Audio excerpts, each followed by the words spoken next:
মুজনাই চা বাগানের শাবক প্রসব করল মা হাতি। এদিন আলিপুরদুয়ার জেলার মাদারিহাট বীরপাড়া ব্লকের মুজনাই চা বাগানে বাঙ্গাবাড়ি ডিভিশনে মা হাতি একটি শাবক প্রসব করেন। যদিও খবর পেয়ে বন দফতরের কর্মীরা ঘটনাস্থলে উপস্থিত হন এবং তারা চেষ্টা করছে সেই মা হাতি ও শাবকটিকে জঙ্গলে পাঠাতে।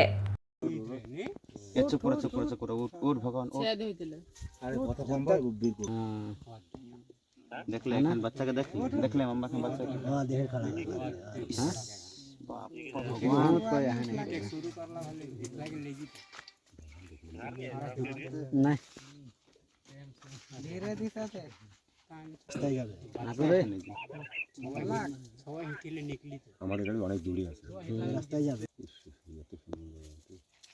সকাল পৌনে আটটার দিকে বুঝতে পেরেছি এখানে আমাদের কাছে একটা ময়না ঝড়া আছে।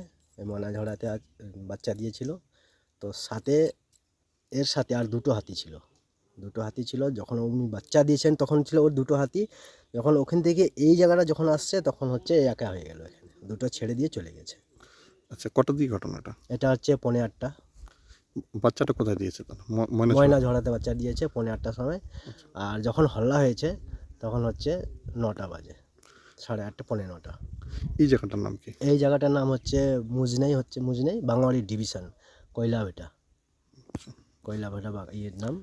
বন দপ্তরের লোক তো এসছে। হ্যাঁ, বন দপ্তরের লোক তো সকালে চলে এসছে। আপনার নাম? আমার নাম হচ্ছে কৃষ্ণকান্ত ঝা।